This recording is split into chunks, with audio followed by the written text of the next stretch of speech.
그 피부 미용 이렇게 한 거 너무 심한 거 아니냐 이런 생각이 드시지만 이런 일이 연루되지 않도록 각자 주의를 하셔야 될 것 같고요. 특히 조금만 주의를 기울이면 이거는 잘못됐다는 거는 인지하실 수 있는데,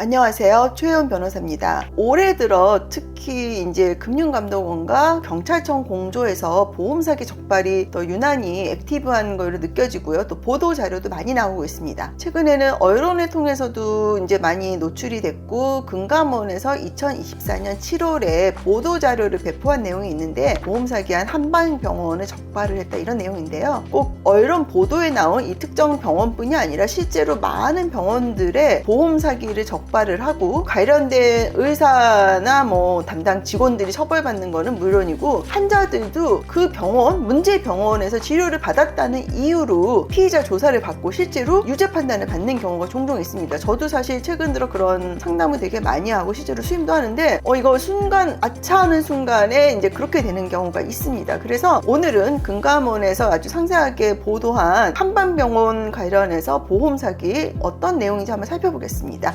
금융감독원과 부산경찰청이 공조하여 조직형 보험사기 전문 병원을 적발을 했다. 제목 자체가 그렇습니다. 그래서 그 내용이 요약되어 있습니다. 병원장의 지시를 받은 간호사가 고령의 전문의 명의로 허위 진료 기록을 발급했다. 이 진료 기록 허위로 하면 안 되죠. 그리고 공진단 피부 미용을 했는데 이걸 도수 치료로 등갑을 시켜가지고 실손보험금을 편취했다. 그래서 의료진, 가짜 환자 등 보험사기 일당 대부분 103명을 검거했다. 이게 이제 특정 한방병원을 이제 보험사기로 수사를 하다 보면은 의사와 의료진, 실장, 상담실장이나 간호사 이런 분들도 엮이는 거는 물론이고, 그 병원에서 치료를 받아가지고 가짜 환자로 이렇게 조사를 받고 실제로 처벌받는 사례가 많습니다. 이 사건 내용 조금 더 구체적으로 보면은 병원장이 이제 요즘에 이제 실손보험을 하면 되니까 환자들한테 고액의 진료를 받게 하겠다, 이제 그런 계획을 세운 거죠. 그래서 이 병원장이 그 고령의 의사, 나이 많은 의사를 이제 폐의닥터로 채용을 한 겁니다. 그래서 왜 이런 의사를 채용했냐면 여기 이렇게 줄 표시가 있죠. 이 한의사인 병원장은 자기가 도수 치료를 전문으로 하는 게 아니기 때문에 허위의 진단서를 작성해줄 의사가 필요했던 거예요. 근데 이제 고령의 의사는 사실 본인이 이제 어디 취업하기가 쉽지 않은데 누군가가 나를 취업을 한다 그러니까 아마 여기에 취업으로 폐의닥터로 된 게 아닌가, 이제 그런 추측이 갑니다. 그 간호사가 오히려 의사한테 의사의 명의를 이용해서 이렇게 허위의 처방 진료 기록을 작성을 하였습니다. 이 사건을 보면 상담실장 김 간호사가 이제 아까 말씀드린 대로 허위 진료 기록을 작성했다 그랬잖아요. 상담실장 겸 간호사 C는 병원에 방문한 환자들에게 보험 사기를 권유하고 전문의 B 명의로 이 고령의 의사죠, 임의를 이용해가지고 이렇게 허위로 도수 치료 등 실손보험이 가능한 진단서를 작성하고 이런 또 허위의 치료 영수증을 발급을 해줬다 그럽니다.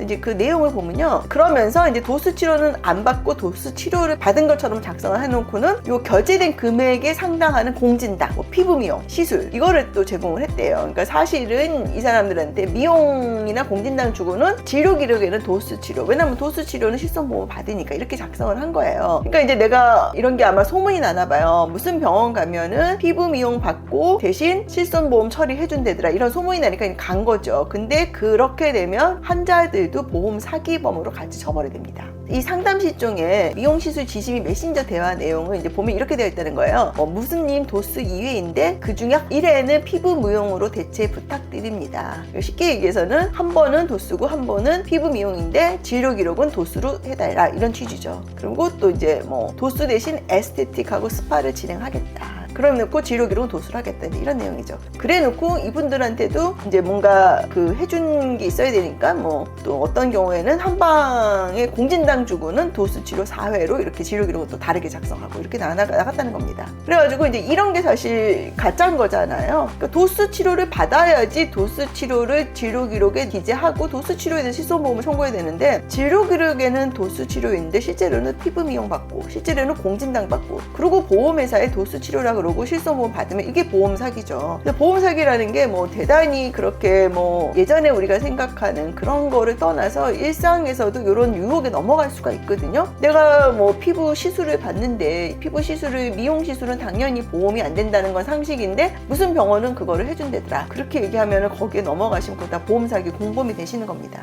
이거는 이제 치료 기록을 압수수색 받아가지고 다 하면은 이것도 다 전문가들이 계세요. 이 수사하시는 분들 금방 아세요. 그렇기 때문에 이런 행동을 하시면 안 될 것 같고요. 이제 이런 구체적 내용이 계속 나오고 있습니다. 그래서 이제 보험 사기의 범죄 조직도 구조도를 한번 보면은 병원장은 아까 말한 고령의 의사를 페이닥터로 이제 고용을 했다 그러는데 심지어는 그 의사가 치매래요. 그러니까 치매 의사가 어디 사실 페이닥터로 갈 수가 없잖아요. 그러니까 이런 데에 이제 고용돼서 페이닥터로 해서 월급을 받았겠죠. 그리고 사실은 간호사가 이 치매 의사 명의로 허위로 치료 기록을 발급하도록 지시를 했고 또 간호사는 환자들한테는 공진당이나 피부 미용 시술 등을 제공하고는 이 치매 의사의 명의로 허위의 도수 치료 영수증을 발급했다. 그래야지 실손보험 청구할 수 있으니까. 또 병원 직원도 비슷한 일을 했다. 또 가짜 환자, 이 100여 명의 이 환자들은 병원이 발급해준 허위의 진료 기록을 보험회사에 제출하여 실손보험금 10억을 편취했다. 네, 이런 내용입니다. 요즘에 병원에서 실손보험 대상이 아닌 치료를 받고 그거를 마치 실손보험이 되는 걸로 보험금을 받아서 이렇게 보험 사기에 연루됐다고 조사를 받는 경우가 아주 많고요. 실제로 유죄가 나오고 있습니다. 그래서 지금 이 경우에는 누가 봐도 그 피부 미용 이렇게 한 거 너무 심한 거 아니냐 이런 생각이 드시지만 이런 일이 연루되지 않도록 각자 주의를 하셔야 될 것 같고요. 특히 조금만 주의를 기울이면 이거는 잘못됐다는 거는 인지하실 수 있는데 이제 보험으로 된다는 말에 혹해가지고 이렇게 보험 사기에 연루되어서는 안 될 것으로 이제 생각이 돼서 오늘 이런 내용을 공유했습니다. 관련해서 병원의 이런 조직적인 보험 사기와 연루가 돼가지고 현재 조사를 받거나 조사를 앞두셨는데 전문가의 도움이 필요하신 분은 위에 있는 연락처로 연락을 주시기 바랍니다. 감사합니다.